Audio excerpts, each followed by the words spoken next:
and knew I would jump on any bull they gave me. So yeah, so I admit I cheated, I stole for the FBI, sold drugs for them, recorded illegally for the FBI.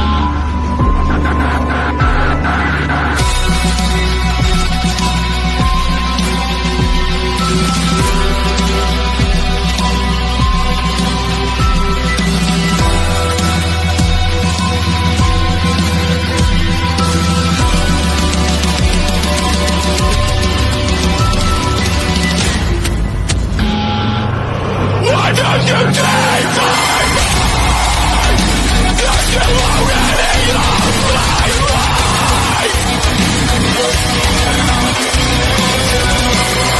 I wait till this line, my reflection to die. I must know my death. Lose consolation, my promoting. Lose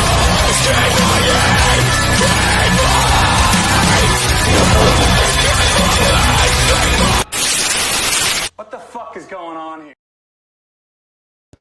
Hey, it's Jose Galison. You are watching No Way Jose. Today I have Drew Treglia with me, the director of Jones Plantation. I figured we'd shoot the bull about when conspiracy theorizing goes a little bit too far and just kind of have fun shooting the shit with him. I very much enjoyed this movie. I remember back in the day when there was talks about it getting off the ground, so it'd be kind of cool to shoot the shit with him about that film and the like. Hey, Drew, how are you doing? What's up, man? Hey, sorry for the intro. I'm sure it's a little confusing for you, a little jarring, but I don't know. I just wanted to wake up. I was a little tired. It's late. It wasn't confusing. I got it.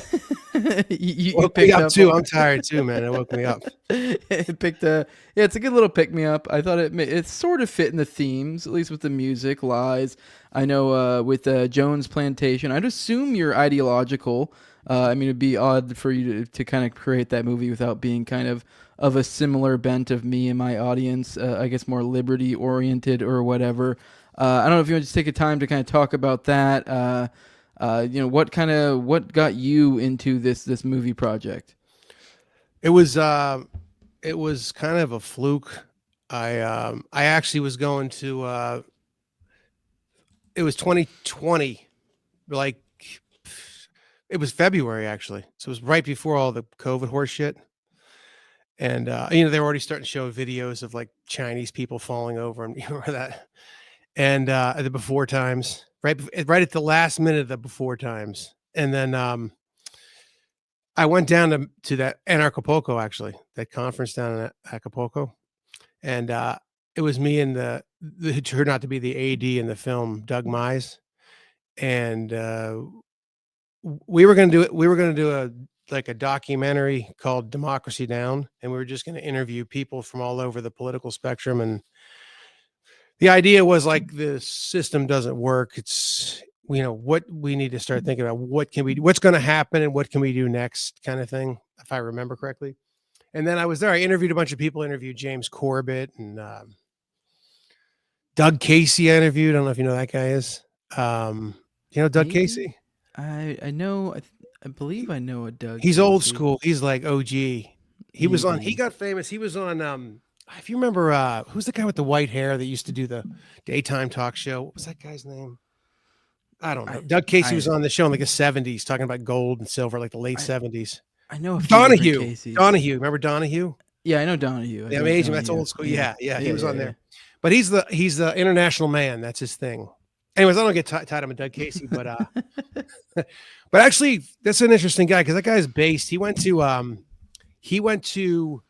what was the country? There's one of these African countries where they kicked all the white people out and took all their stuff. South Africa, perhaps? No, not that one. It was like Zimbabwe or one of those places. He went there and he would go to places. He went there to help them get their money out right when it was collapsing. And then he wrote a book about getting your money out of, he was basically he was one of the original guys to like have multiple passports and have your money in, diversified locations, yada, yada, yada.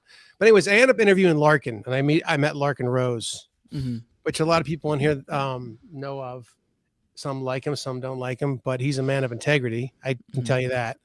And then during the interview, It's on my YouTube channel.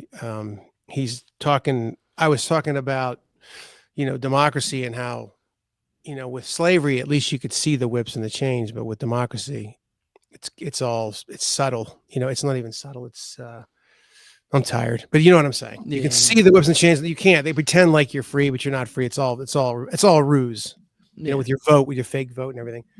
And he's like, yeah, I did a video called Jones Plantation, this little animation. He did a little 12-minute animation. I don't know if you've ever seen it online. And it went kind of viral. Mm-hmm. And so then me and Doug went and watched it in a hotel room. And then I was like, wow, on the way home, I was like, that'd be cool. Kind of, if we did that as a feature narrative with actual people, like a short. And he's like, why don't we just do a feature? So that I wrote Larkin, as soon as I get back, let's make this into a film, convert it into a feature film. And he's like, he was down. So here we are, several years later, and a lot of pain and suffering in the middle. Yeah, for those who aren't aware, the premise is essentially that it's a slave plantation, and then they bring in essentially new management of some sort to kind of to straighten them out, to help with their, I guess, having issues with producing as much. And this is where obviously there becomes a parallels between democracy here, creates a system where it's like, oh well, now everyone has a vote. So it kind of is illustrating how like we're the idea of how thinking we're free because we have a vote or whatever doesn't really make any fucking sense. I did particularly like too throughout it, like there were multiple essentially false flags throughout. Mm-hmm. So it is so I mean we're gonna go into in a little bit. There was some thread of some people conspiracy theorizing going pretty hard. But there might be maybe there is some. Are there any elements to that in this movie? Were there any like Easter eggs or symbolism that you guys were trying to play off of or any time? Because there obviously is a lot that could be drawn from there that maybe I just wasn't picking up on. I mean, I do think I don't know how deep you go into your hatred of the state, but I do think when you do start, especially into conspiracy world, start shredding away layers, you do get to some sort of weird occult like sort of stuff here where it's almost like a religion of power. So I don't know. I mean, obviously there you could play with that and have fun with it as a filmmaker. So I don't know if you did with some of those darker elements at play. But and obviously I know the main character kind of almost has a bayou artistic flair, so that you could almost play off of some of those elements too. Obviously knowing voodoo and the such. So and anyone's like watched something like True Detective. You would kind of get what I'm poking at. So I just didn't know if maybe you guys played off any of those motifs, if you had any fun with any of those elements, or is that just reach? No, the answer is yes. Yeah. I mean, if you in the films, the film was an allegory and a satire of this system that we're living in today through the lens of a antebellum slave plantation. So the idea is it's like a Trojan horse. You go on, you think you're watching a slave movie, and then you realize this has absolutely nothing to do with race, and so but if the character Smith, the fixer, I mean, we did touch on that when he's into the dark occult, that's where I had a small part in the film. I played Jimmy Jack and the overseer, overseer you love to hate, or hate to love, I should say.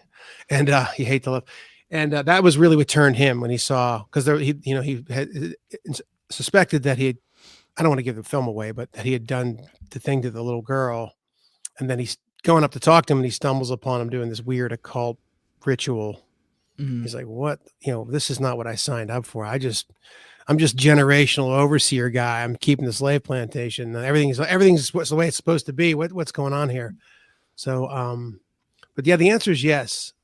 As far as, what you were talking about with the depth of who knows what is going on in this world now, because it's just gotten so insane and bizarre. I'm doing a mockumentary now. We're finishing, called Barnum World, that I'm in post-production on. It's a much smaller film, and we're going to just release it to the world. So it hopefully will get lots of views. And I think the way that it's laid out is it's indisputable what we're saying. But there is a lot more of that in there, because over time, this last 3 or 4 years, I mean, I knew things were nuts in 2020. I knew it was horseshit from the beginning, but now it's just getting weirder and weirder and crazier, and I start to wonder, and I seriously wonder if there's even maybe like a non-human entities behind this, Yeah. because I don't know people who acts like this. I don't understand. Yeah. I don't get it. I don't know how these people can be. If they're human, they're not the same human being that I am. I don't understand it. So corrupted by power that it's a. Is it that simple? I mean, I don't know. Maybe simple? it's almost like I don't know if you ever gone to Dune, but it's like the idea of like the Dune navigators where they lived immersed in spice and their bodies became distorted by it. That's the only way I can think of like what you're describing, like generational power type evil, like the banker families, the weird type. When you really start picking away at the elite and this weird sick shit they're doing, it's like that is. I think there's something to that. They've become so distorted that they're almost not even human. They're this other class of beings apart from us because they don't really share a human experience in the way that we really do. Maybe. I mean, maybe I'm overthinking it. But it's no, like I don't think you're overthinking it. You can't overthink this. Yeah. You can't overthink this. You see these elites, like you see what was it, George Bush, like back in the 90s, the videos of him going to like a grocery store and just being like, whoa, he's like didn't like or like Hillary Clinton in like a normal middle class home just being like, oh, just fucking blown away, and like, people just do not have a sense. These sorts of generational money, that level elites, I just don't think they can like They can. It's almost like they can't connect to the human experience. Well, I mean, are you familiar with Nick Bryant's work? Yes, I've had him on the show before. Yeah. Oh, you have? Yeah.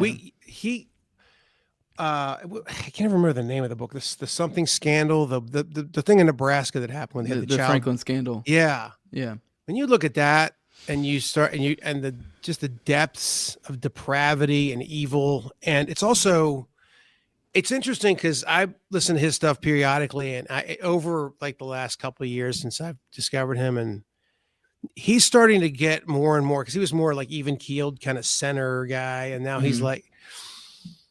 I heard, he said what I think is like there's something to them wanting to defile children. It's because it's as evil as you could possibly get. Yeah. And there's also something about the youth and of course the adrenochrome thing. I don't know if they know anything about that. I don't. Yeah. But yeah, it's so. This film is really like it get the foot in the door kind of. This is blatantly obvious what we're doing here and what this is, the clown show that we're living in, but you start getting deeper and deeper and deeper. So we wanted to hint at the dark occult and that, and there are also some other Easter eggs in there that other people can find if they want. But there's also, we cover so much in the film. Mm-hmm. We cover so many things. Like you said, there's false flags. We've got dark occult. We've got the election.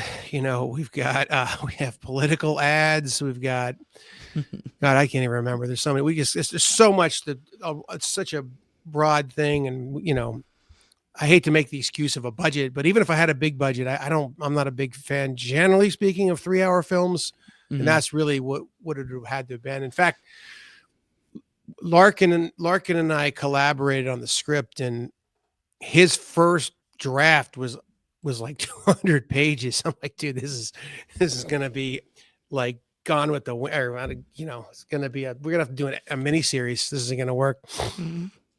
But yeah, I guess that answers your question. The answer is yes. The short answer.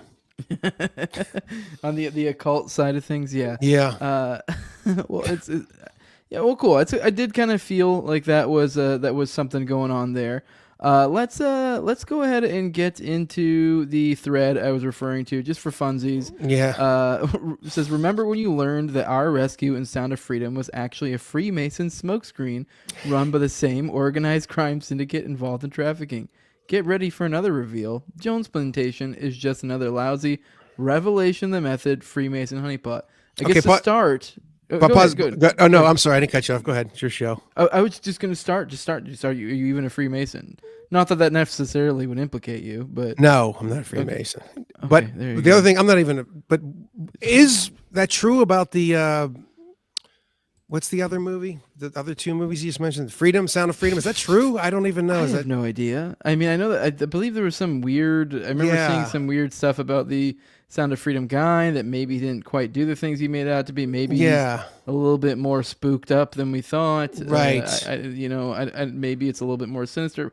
But I don't even have a conclusion there, let alone whether it was completely a smokescreen. They're throwing they throw, and plus they're going to throw stuff at that movie and try to destroy those people. So there is that. Yeah, I'm gonna have to put my glasses on for this one, man. I can't even see this. Yeah, so we're dealing with mental illness here, folks. Sound of Freedom, more like Sound of Freemasonry. I don't know who this person is, but this is fun. I gotta pause. I gotta say, I feel stupid because just to start this whole thing off, when I first saw this, I thought it was hilarious. And the guy that played Mr. Jones in the film, the namesake, he's a good friend of mine. That's Legal Man.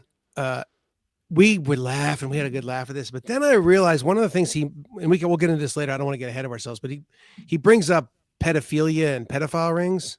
And that kind of pissed me off.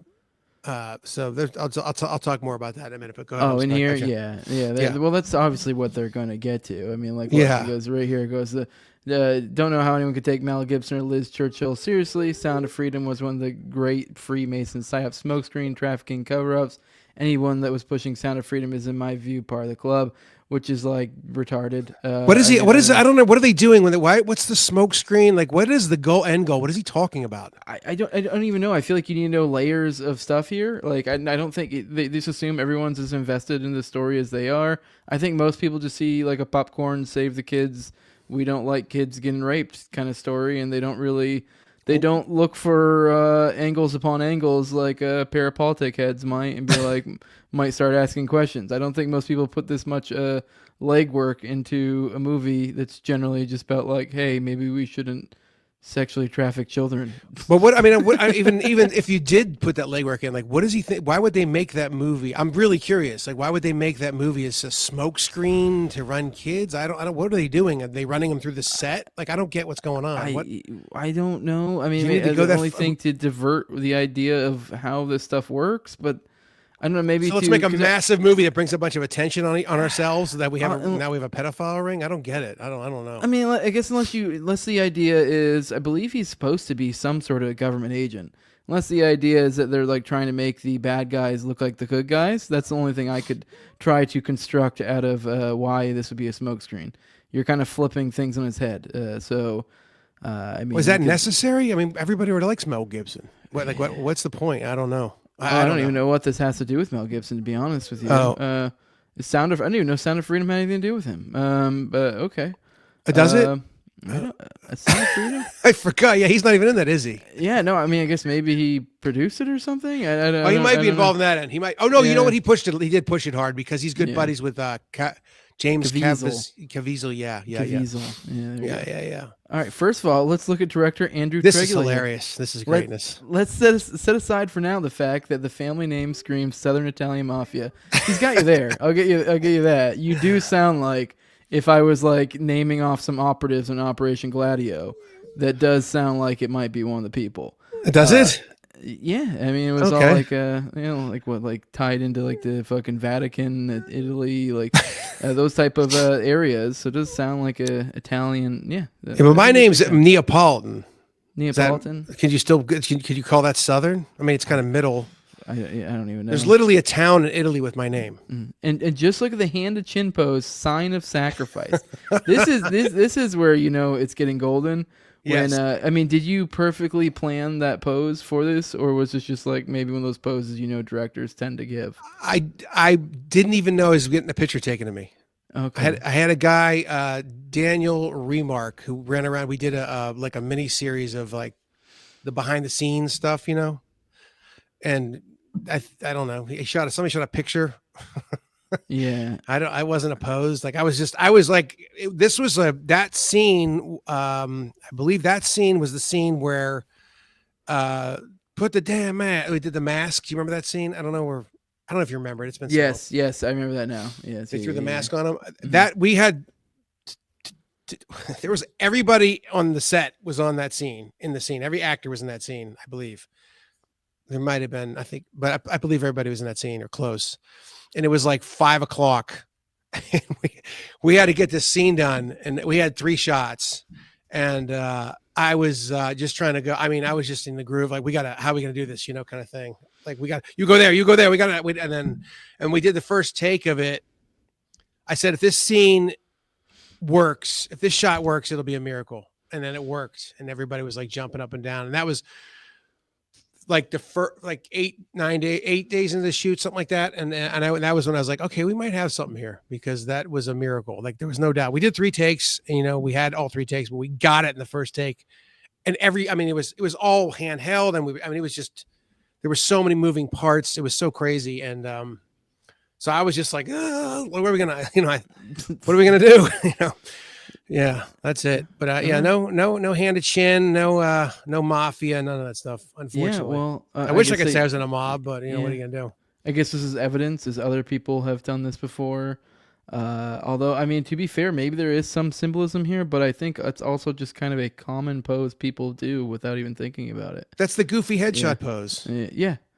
I mean, That's really. what that is. I mean, it is kind of like an awkward, like, hey, you're getting a photo. Like, this is what a lot of people just immediately go to. Oh, just look up goofy headshot, whatever. Go ahead. Number of dictionaries. Okay. The neck, a sign of sacrifice. A number of dictionaries of symbols state that the hand placed on the neck signifies sacrifice. Now, sacrifice can have at least 2 meanings. 1, the continuing thread, the penalties to be applied to punish those adepts and initiates who so impertinently reveal the secrets of the order. And 2, the willingness of the individual performing the sign to sacrifice himself for the good of the order, or for the good of the cause, or great work of the Illuminati. I think that the implying here kind of that this is from a director's, symbolism. Would be saying a revelation of the method of some sort. Right, but isn't it symbol? It's on the neck though. That's not on the neck. That's a chin pose. Yeah, I mean, on neck, what chin, is he talking? Maybe they're just saying fuck it, close enough, Yeah. Yeah. Yeah, this is an insane person. Yeah, this is. I mean, it's not like our Jones account is spirited, but it's not like he's clout chasing. I don't think. I mean, it's not a very big account. But this is part of why I want to cover it, just because it's like this person put in a lot of work just for this. Yeah, he did a lot of work. I give him that. He did put his time in. Yeah, his first 2 feature films premiered at the famous Egyptian Theater in Hollywood, California. This is funny, yeah. Suggesting the guy is anything but an outsider. Wait, so is he implying because you were at this theater that you're some sort of insider? Is that what he's? Yeah, but that's not my first. I had 1 film premiere at the Egyptian. Is it that hoity-toity that it'd be that hard? It'd be that bizarre for someone not clicked up to get in there? It's possible. I did it. I mean, I did. I worked in Beverly Hills. I lived in LA for a while. I'm not going to say it, but that was like I was excited, dude. I got into filmmaking later in life, and then I never even picked up a camera. And then 10 years later, I'm standing on a red carpet, a expensive red carpet, by the way, in the Egyptian Theater, which was the theater they invented the red carpet. I mean, I'm a film buff, a historian. I love cinema, and it was cool, but not my first 2 films. Like I said, just this crazy documentary I did called Lord of the Freaks. But and then he goes into how Egyptians are involved in symbolism and stuff. This is funny. Yeah, hand to chin signifies God of Horus. So now also your hand to chin thing is no longer just some sort of revelation of the method, symbolism of sacrifice or something or other. Now it's also hand to chin signifies God of Horus.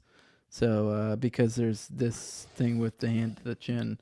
Wasn't Horus a good guy? I don't remember this story. I knew it when I read it. I can't remember it now. Wasn't he? Wasn't he? Renamed their new game for their god Horus the Child. Isn't it supposed to be like their closest? A lot of people point to this one being kind of like Christ, I think. One of them killed the bad guy. There was 2 of them. I don't remember the story. Well, whatever. I don't know the story. Whatever. Who gives a shit? I mean, who gives a shit? But no, see, I am kind of curious. So that is that a bizarre thing for you to have been able to get your films featured or premiered there, or a film premiered there? And it's not a small accomplishment, but it's not something that would symbolize that I'm in some club. You can do it. You could go right now, as long as you pay them, and have your film screen at the Egyptian Theater. Okay. You know what I mean? You just got to pay them. That's all. So It's not cheap. So you're not getting invited to the Hollywood jerk off parties. So okay. No. All right. While we're on the subject of Osiris, I was aware of some Hollywood jerk off parties, but I have no interest in No going way, to them. really? Are you being serious? Are you well? Define a Hollywood jerk off party. I mean, I knew. I know. I guess. I mean, that was partially. I mean, obviously, I was being glib, but I was kind of implying when I mentioned it. There's some weird sex parties that go on there for sure. Kind of like the weird. I guess more Diddy, more Sinister, more like. I don't think mine was more Sinister. Mine were the people that I knew was just more degenerates, and I was like, oh, okay. Yeah, you know what I mean. Yeah, it's L.A. It's the weird artist people. There's weird shit going on. Gotcha. Yeah. There's also a lot of guys like you and I. They're just hardworking dudes that work on set and build sets. That's like most of the people, sound guys, and just guys living in, the valley. That go and work in the studio and just hardworking, really talented, family people. There's lots of people like that. And then all the actors. Yeah, and all the actors. But the worse than the actors is I used to work in the studio in Beverly Hills, and the guy that owned it was a billionaire. He's a crazy guy, but we used to have famous people come in all the time, which was again a trip for me because I had gotten into it later in life. I never picked up a camera, and I was in Beverly Hills. I was the post-production supervisor at the studio, and and then next door, across the street was this guy that owns this pizza place this is where Stallone would go, Arnold would go. Then the next door to us was a hair salon that Mickey Rourke financed. And it was a trip. Like we had all these people come in, but it's funny. We had Al Pacino come in. My funniest one was I got kind of friendly with, but he just wanted me to help him get content for himself. Was the bad guy from MacGyver. I don't remember his name, but that was a trip to me. I'm like, I'm fucking hanging out with the bad guy from MacGyver. So I was a little kid that was like this show. But anyways, what was my point? What were we talking about? The worst people are the freaking reality show people. Those people, the ones with no talent. Like the Pacino is as humble as you could ever be, but like the reality show people, they're a goddamn nightmare. Just a night. It's like these privileged people that did nothing. They just acted like idiots on television, and act like crazy people. I mean, I'm sure some of them were nice, but I mean, they're just getting drunk and making bad decisions and getting paid. Yeah, exactly. Yeah, which I mean, we all did that probably at one point in life, but I'm guilty as charged. But I didn't get paid for it. Yeah. No, unfortunately. While we're on the subject of Osiris, Horus, Nimrod, I love how it's just while we're on the subject. Yeah, okay. Yeah. The sign of Osiris risen, as we all know, because all the famous Hollywood celebs and sports idols do it, is the X arms across on the chest. Oh my God. The flags of Jones Plantation is of course an X. This is insane. This is insane. There's literally he's a crazy person. So it's like 5,000 other flags. Yeah, I mean, this is actually I'd say probably one of the most common motifs of flags is usually the cross, and then it's broken up. Like this one, you only had two characters. You wanted to put in a J and a P. That's right. It's as simple as it can be. Simpleton flag. Listen, let me tell you something. I am not a graphic designer. I made that flag, and I made it probably in 15 minutes. Yeah, and it's black and gold because I'm from Pittsburgh. That's it. I don't think there's a whole lot going on there. All right. Yeah, wow. What a jump. What a leap. Is he insane or is he just trying to get followers? I can't decide. This is an odd method to get followers. Let me see. What does this guy work? Oh, he's doing okay, I guess. Yeah, that's not terrible. Speaking of X, Osiris Risen / Wakanda Forever pose and Aleister Crowley, famous occultist, founder of Thelema and the member of OTO. Here's Crowley doing the Osiris Risen and the hand to chin pose, which I just realized just a minute ago. I've been doing this like the whole episode. Ever since I changed my setup, I've been doing like hand on the chin a lot more. So I wasn't even thinking about it, or maybe I was. Also, I guess hands across the chest now mean bad things, I guess, although we don't really know. I guess maybe you put your arms across your chest at one point too, maybe. You just did an episode on Crowley, didn't you? I listened to it. Yeah, I did. He was a weirdo. Something to that. Yeah. Which, I mean, maybe might be a fun aside for us. What are your thoughts when it comes to revelation of the method? Have you gotten to that? There are some tales of things. 100% they do that. 100%. Like Kubrick, is probably the best example. Like he gets a lot of crap for for 2001. Mm-hmm. Have you ever paid attention to Jay Dyer's work? Yeah, some of it here and there. Yeah. Yeah, so here and there. He talks about a Yeah. lot about the cinema stuff. I mean, technically, we're revealing a method. Yeah. Jones Plantation. So I mean, there was one of the best examples. I need to get better at quoting it, but I know there was some play. I want to say it was like Italy or something, and it like very obviously was a revelation of the method of essentially SRA type stuff, like a contract between super rich royal families, and so it was making implications towards one of the Gladio royal families that was involved in that sort of shit. I don't know. It's a long story. It's in Eye of the Chicken Hawk. They go into that.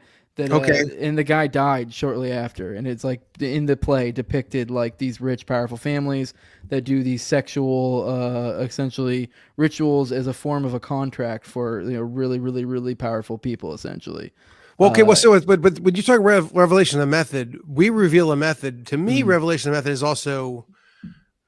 Well, no, it's revelation of the method. I'm thinking of what's the one where they're prepping you for what they're going to do. What's that called again? I know what you're talking about. I mean, because they literally made a coronavirus film with Tim Robbins. Mm-hmm. I haven't seen it yet, but if you look up Tim Robbins coronavirus film, it's literally exactly what happened. Mm-hmm. Well, it's like they had the book written by the Oklahoma City governor's brother that was like basically exactly the Oklahoma City bombing that was written like a couple years before the Oklahoma City bombing. It was like basically the exact plot. You're like, what the fuck is going on here? Well, the idea is that I don't know what the Oklahoma City thing, but the idea, and maybe, but the idea is that these people are in the dark occult. Yeah. And so as long as they reveal to you what they're doing, then it's like they have to reveal to you what they're doing. Mm-hmm. You might know this more than I do. I don't know, but yeah. They without a doubt do that though. Yeah. All right. Speaking of Crowley and Thelema, let's take a look at the Jones Plantation poster. Bathed in Freemason orange equals 33, of course. But more specifically, upon close inspection, we see a number of elements associated with Crowley, including the sigil of Thelema and Do What Thou Wilt.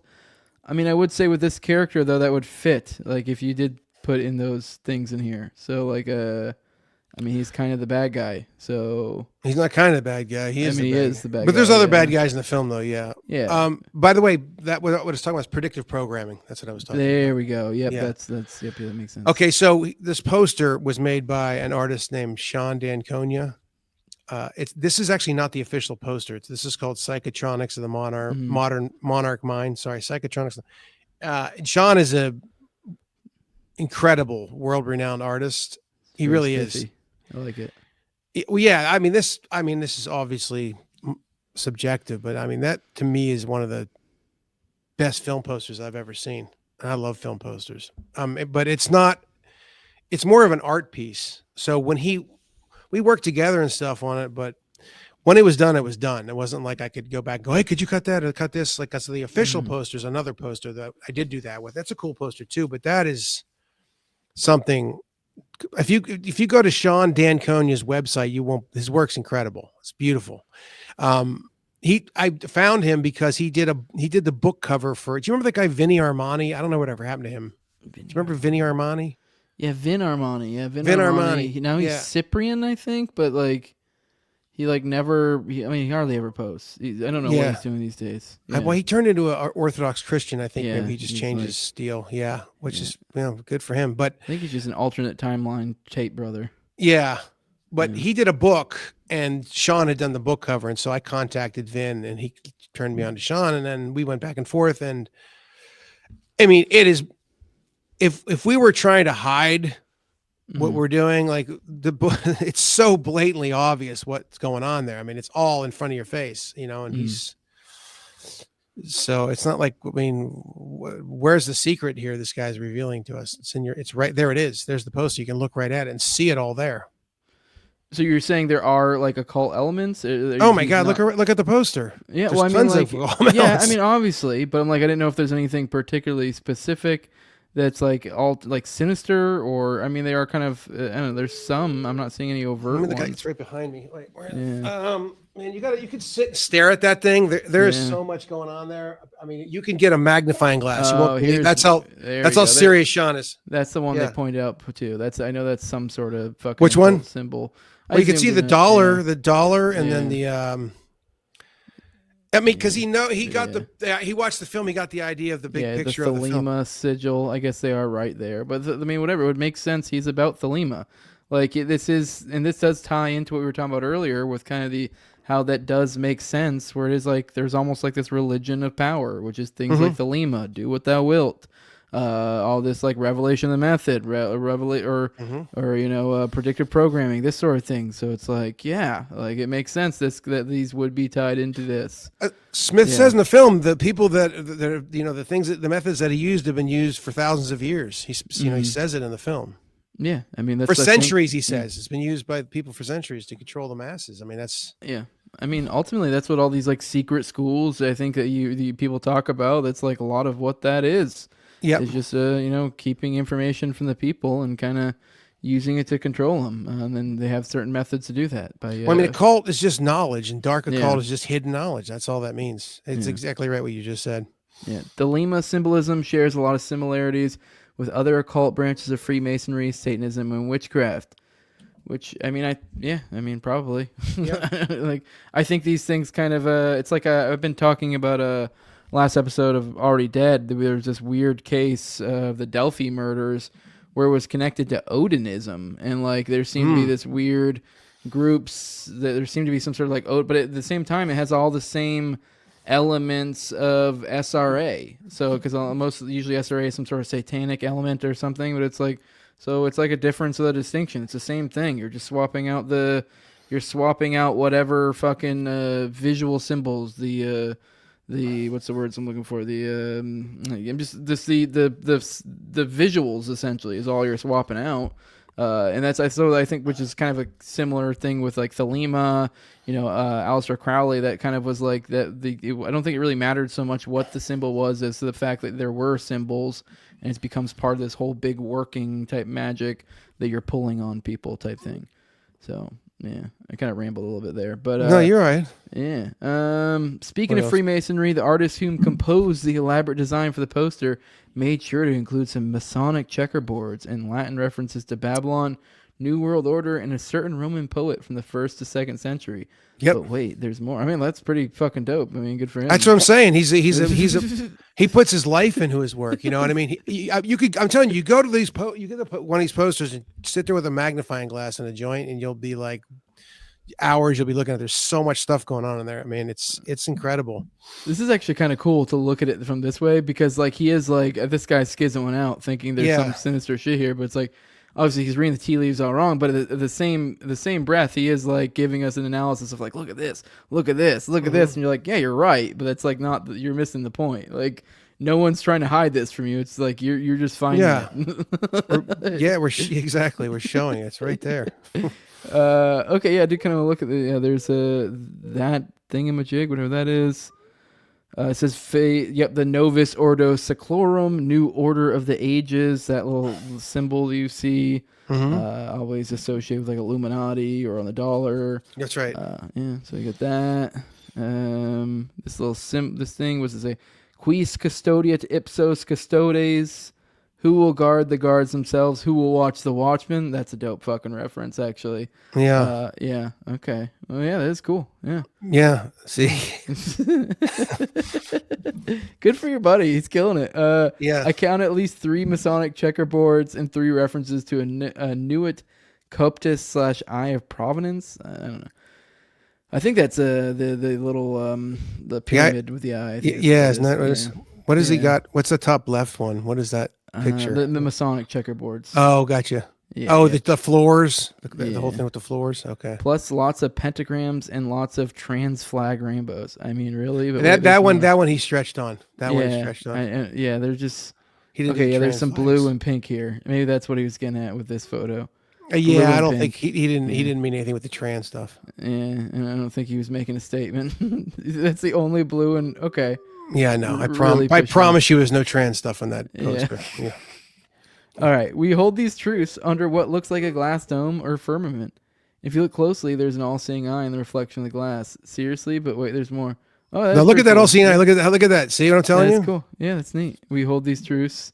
Yeah, he's killing it, dude. Drew Media, love the symbolism here. Free World Films, ditto, nice symbolism. Drew Media, the symbolism with a lion? Yeah, I don't know what that means. Yeah. The other one that we definitely went with that to have some fun when me and Doug made that. This one? Oh yeah, we had some fun with that. Well, wait, you intentionally went with symbolism? This just looks like like a play off of like silly old movies. That like too. Yeah, that, yeah. 80s. It's like 80s Yeah, play. yeah, But we yeah. just, I mean, the only play was the triangle. We thought that'd be funny to have the pyramid. Okay. Oh, I Yeah. see. Yeah, because it's just you look at the different colors. It kind of looks like the. I can see how somebody can say, "Oh, it's the all-seeing eye, fucking pyramid, or whatever." It was like a choice Okay. between this and that. Well, let's go with the pyramid. It'll be funny. That kind of thing. Yeah. Then they are both pointing to this recent viral AI video put out by the Door Brothers. More revelation of the method. And Yeah, I don't get there's that one. That's a weird one. That's a weird reference. I thought it was a cool AI video. Have you seen that? No. You haven't seen this? You might want to check this out. It's pretty cool if you got time. Oh, this one? Yeah, you've seen it, right? Actually, I feel like I've seen it. Yeah. I've Yeah. seen that. Yeah. All right. The Door Brothers logo just happens to feature a couple dudes in top hats. Common Masonic symbol, also for the Oddfellows, who share a lot of symbolism with Freemasonry. This is kind of like a meth head, maybe. Yeah, right.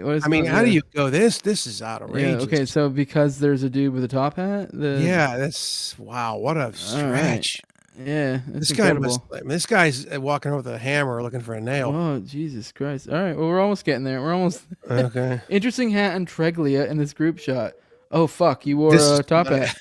I wear a cowboy hat. It's like a cowboy top hat thing. I'm playing an overseer on a plantation in the 1840s. I have a cowboy hat on, and he somehow turned into some sort of crazy.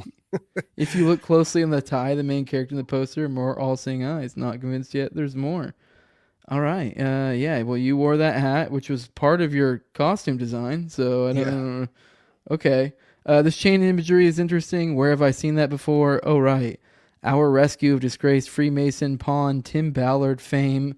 Sound of Freedom PSYOP and the Oddfellows logo, also featuring the all-seeing eye. See how these Freemason honeypots work. Wait, there's more. Yeah.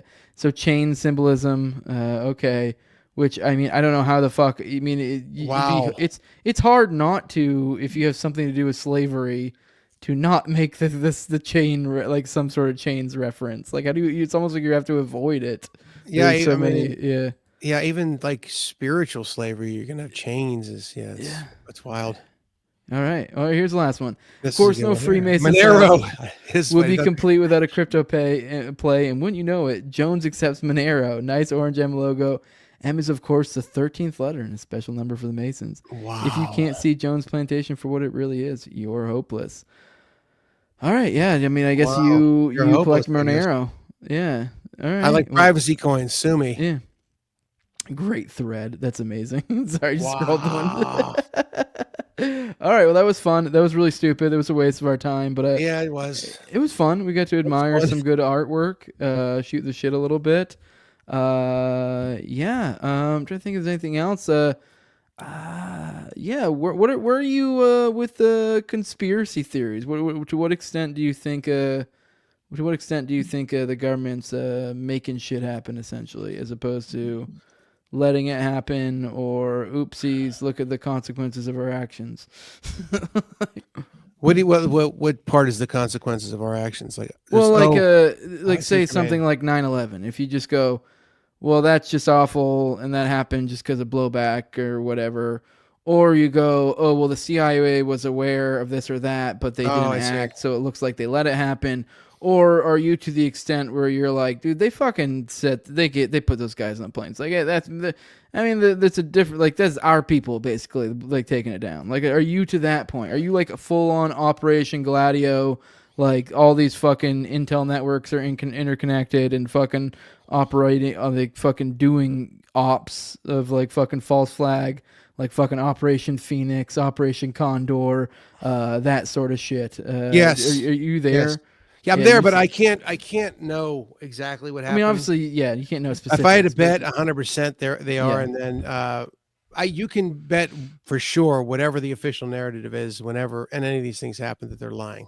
Yeah. Like that thing with the Trump. We have no idea what went down there, but you can know they lied about the official narrative. That makes no Oh, sense. It never makes any sense. The Mangione guy, that doesn't make any yeah. sense. Yep. That one made no sense. Yeah. Still I mean, called they the did fuck out of that. the MK Ultra thing. I mean, the wickedness and the evil. I mean, of the stuff that they've done. It's just I. It, it's so crazy. Like it's just I don't like I said I don't I'm not I won't be surprised if I would not be surprised. I would be surprised if it was just human beings. Because Yeah. the length of time of planning, the wickedness of it, the amount of just absolute lack of care of human life, children. I mean, it's just outrageous. I don't. Yeah. Yeah.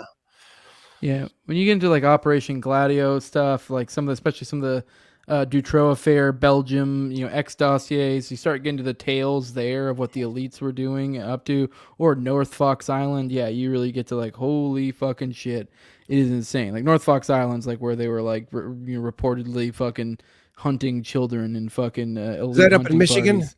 Is that the one Yeah, up in? yeah, yeah, Yeah, yeah. yeah, North yeah. Fox Island. That's Yeah, insane. What yeah. about that that place in Canada where they had that The pig nut farm. house? The nut. Well, that too. That too. There Yeah. was that nut house where they were giving those guys Oh, LSD and putting Oak them in a Ridge. Was room it Oak naked. Ridge? I think it might have been. Oak Ridge or something like that. I think. Yeah, and that's when they're like creating killers essentially. There was a Well, yeah, guy well who got stuck there. Yeah. that I see all these names because I just kind of I'll Yeah. peruse this stuff, so I'm not like an expert on this. Somebody would know a lot more about this than me, but I know enough to know what I need to know. And there was the guy with the main scientist from MK Ultra who denied it his whole life, and it turned out he was obviously lying. But they had that in the 50s. They got like their first person that he raped and killed a 3-year-old girl. Oh You know yeah, what I'm talking yeah, yeah, about? yeah, yeah. That was an insane one, and he like just And he came out, he's like, I don't know what the fuck just happened. And yeah. and he had no record. He was like a pilot trainer for the Navy. He had no record, nothing. He killed and they destroyed. I mean, that's a little girl, man. You have Yeah. kids. Yeah. It's It's so awful. great. Yeah. Yeah. And they It's destroyed so, that man too, likely. yo, Like, yeah, 'cause, I mean, he's done his like, family. yeah. They're generational destruction. Like, You're can talking, you imagine? Like, you can't even wrap your head around the idea of like just coming to consciousness and being like, "That's what you did." You're like, "What? I did yeah. what?" Like, it's like a fucking horror story. Like, it's Yeah, like, it's you can't. It's so bad you can't even imagine. But it's like they were basically that program was to create people that they could basically like compartmentalize their brain so they could become killers for them. yeah, yeah, And they would have them going into in Vietnam, like going into villages at night and doing all this like crazy like serial killer shit to yeah. scare the Operation Phoenix. Yeah, you know all about the shit. Yeah, yeah. Operation Phoenix is fucking killing squads. These motherfuckers just out in the woods. You're like, holy fucking shit! Just fucking just fucking putting their heads on stakes and all sorts of crazy shit. I mean, whew, yeah, it the is thing wild. that's going on now. The thing is now is that all these authors, it was you had H.G. Wells and you had Asimov. I think I said his name wrong, and they all write about this techno electronic prison they want to put us in, this one world government techno state electronic prison. Panopticon, and I don't know. I don't think they're going to succeed, but one of the things is with these aliens, and all of a sudden we're having all these alien the drones and the aliens so they can bring in fake aliens and they can actually destroy Christianity. Then they can pretty much coalesce the world into a one world government, create a new religion, maybe have some aliens that we kind of worship or are ruled by. It sounds insane, but there's nothing off the table at this point.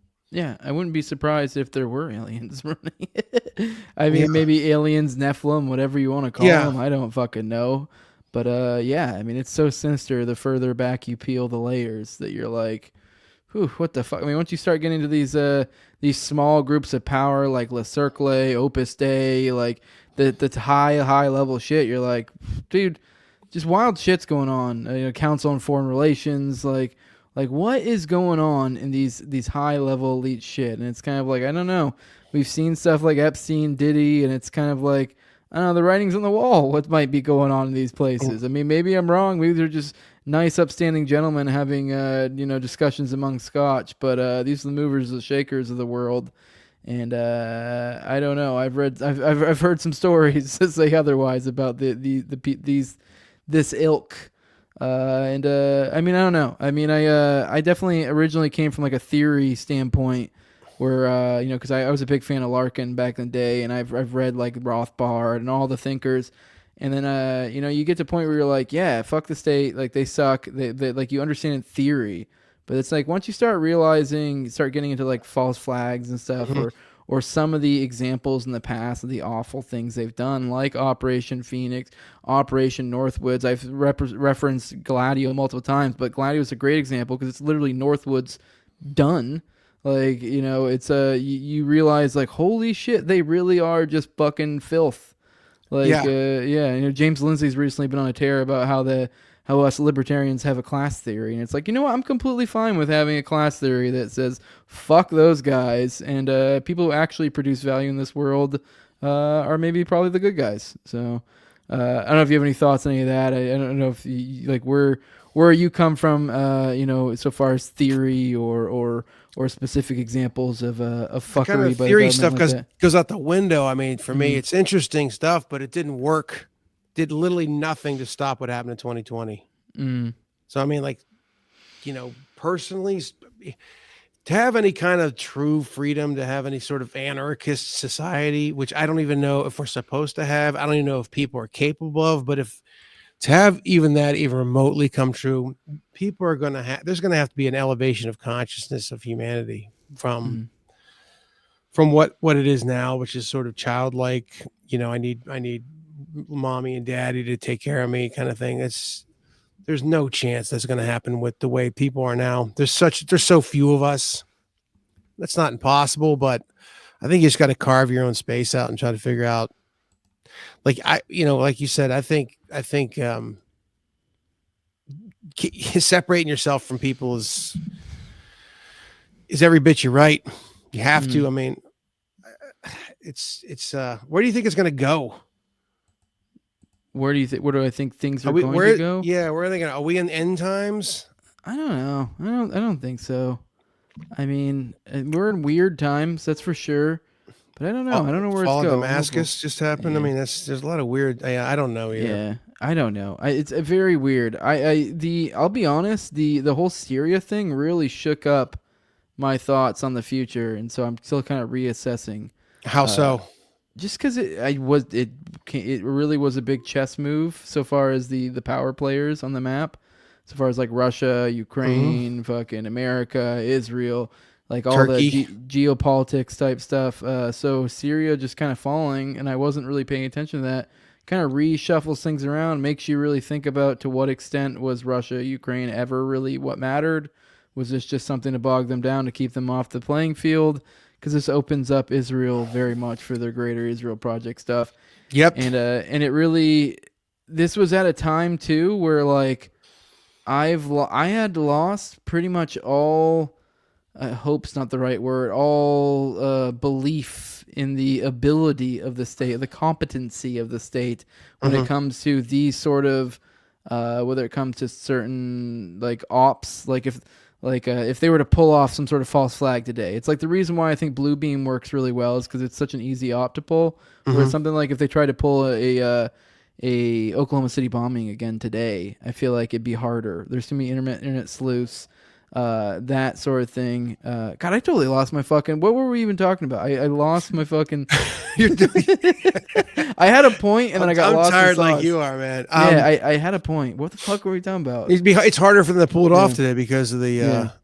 But I think that. I remember. I was just saying that. Like this kind of renewed my belief in their ability, and it's a little bit freaky. I see what you're saying. It's a little bit freaky because you're like they pulled this off, kind of like fucking masterfully, and you're like, whoa, that caught me off guard, and that really shakes up the world chessboard in a interesting way. Obviously not a good way. It favors Israel and our empire in some ways, but What threw me Definitely off was the cookies fact that Russia was involved and then they smoked that guy, the Assad. Like that was Yeah. their guy. That really threw me Yeah. off because I was like, oh, whoa, they're Yeah. So it's like there's where some did that come handshake from? deals Like, going on behind doors, you know? yeah, what's going on? Yeah. Israel could do the Greater Israel thing without actually making it like technically Israel. They could have Yeah. like they Buffer could just zones. control the countries like Yeah. they control ours. Yeah. You know what I I mean, mean? that's what they effectively do. They've been doing for decades, where they'll take land, but they won't really say that's their land, but they won't give it up either. No, And they they're just like, control it. well, they're like, like don't ask, like fucking don't. It's like don't ask a woman her way in what Israel, what their borders are, kind of deal, you know? Yeah. Like- Yeah, don't ask her what her age is.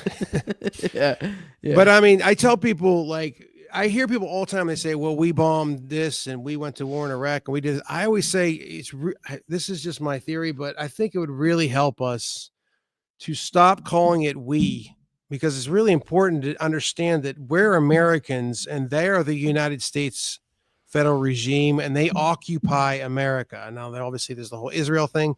We are occupied. So you have to call them they and us. They and us. When you say we, we're them, the government's us, we're the government's the country, we're the country.